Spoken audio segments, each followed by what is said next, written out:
"My aunt will be down presently, Mr. Nuttel," said a very self-possessed young lady of 15. "In the meantime, you must try and put up with me." Framton Nuttel endeavoured to say the correct something which should duly flatter the niece of the moment without unduly discounting the aunt that was to come. Privately, he doubted more than ever whether these formal visits on a succession of total strangers would do much towards helping the nerve cure which he was supposed to be undergoing. "I know how it will be," his sister had said when he was preparing to migrate to this rural retreat.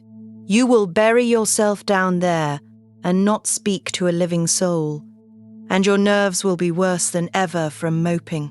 I shall just give you letters of introduction to all the people I know there. Some of them, as far as I can remember, were quite nice." Framton wondered whether Mrs. Sappleton, the lady to whom he was presenting one of the letters of introduction, came into the nice division. "Do you know many of the people round here?" asked the niece, when she judged that they had had sufficient silent communion.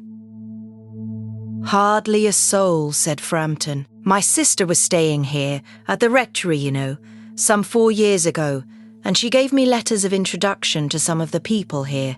He made the last statement in a tone of distinct regret. "Then you know practically nothing about my aunt," pursued the self-possessed young lady. "Only her name and address," admitted the caller. He was wondering whether Mrs. Sappleton was in the married or widowed state. An undefinable something about the room seemed to suggest masculine habitation. "Her great tragedy happened just 3 years ago," said the child. "That would be since your sister's time." "Her tragedy?" asked Framton. Somehow, in this restful country spot, tragedies seemed out of place. "You may wonder why we keep that window wide open on an October afternoon," said the niece, indicating a large French window that opened onto a lawn. "It is quite warm for the time of the year," said Framton. "But has that window got anything to do with the tragedy? Out through that window 3 years ago to a day, her husband and her 2 young brothers went off for their day's shooting. They never came back. In crossing the moor to their favourite snipe shooting ground, they were all 3 engulfed in a treacherous piece of bog. It had been that dreadful wet summer, you know, and places that were safe in other years gave way suddenly without warning. Their bodies were never recovered.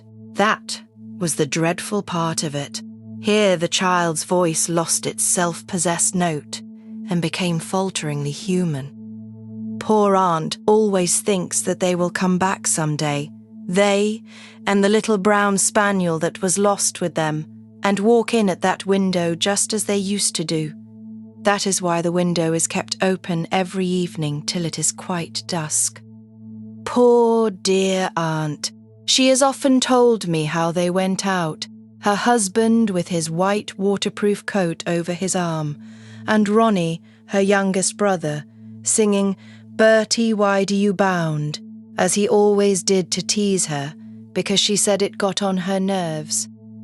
Do you know, sometimes on still, quiet evenings like this, I almost get a creepy feeling that they will all walk in through that window." She broke off with a little shudder. It was a relief to Framton when the aunt bustled into the room with a whirl of apologies for being late in making her appearance. "I hope Vera has been amusing you," she said. "She has been very interesting," said Framton.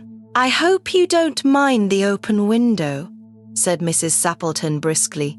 "My husband and brothers will be home directly from shooting, and they always come in this way. They've been out for snipe in the marshes today, so they'll make a fine mess over my poor carpets, so like you menfolk, isn't it?"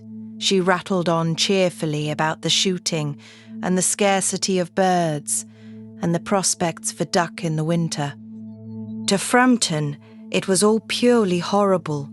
He made a desperate, but only partially successful effort to turn the talk on to a less ghastly topic.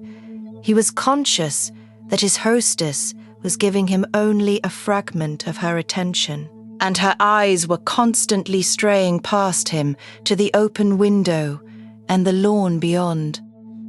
It was certainly an unfortunate coincidence that he should have paid his visit on this tragic anniversary. The doctors agree in ordering me complete rest, an absence of mental excitement, and avoidance of anything in the nature of violent physical exercise, announced Framton, who laboured under the tolerably widespread delusion that total strangers and chance acquaintances are hungry for the least detail of one's ailments and infirmities, their cause and cure. On the matter of diet, they are not so much in agreement, he continued. No, said Mrs. Sappleton, in a voice which only replaced a yawn at the last moment. Then she suddenly brightened into alert attention, but not to what Framton was saying. Here they are at last, she cried. Just in time for tea, and don't they look as if they were muddy up to the eyes? Framton shivered slightly and turned towards the niece with a look intended to convey sympathetic comprehension. The child was staring out through the open window with dazed horror in her eyes. In a chill shock of nameless fear, Framton swung round in his seat and looked in the same direction. In the deepening twilight, 3 figures were walking across the lawn towards the window. They all carried guns under their arms, and one of them was additionally burdened with a white coat hung over his shoulders. A tired brown spaniel kept close at their heels. Noiselessly they neared the house, and then a hoarse young voice chanted out of the dusk, "I said, Bertie, why do you bound?"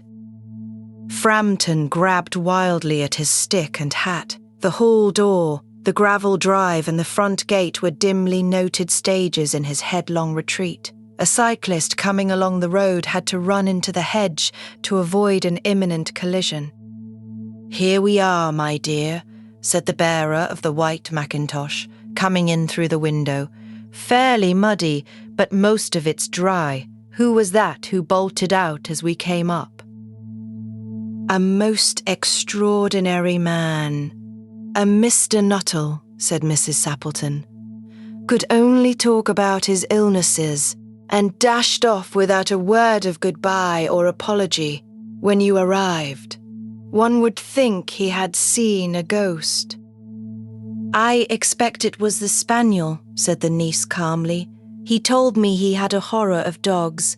He was once hunted into a cemetery somewhere on the banks of the Ganges by a pack of pariah dogs, and had to spend the night in a newly dug grave with the creatures snarling and grinning and foaming just above him, enough to make anyone lose their nerve. Romance at short notice was her speciality."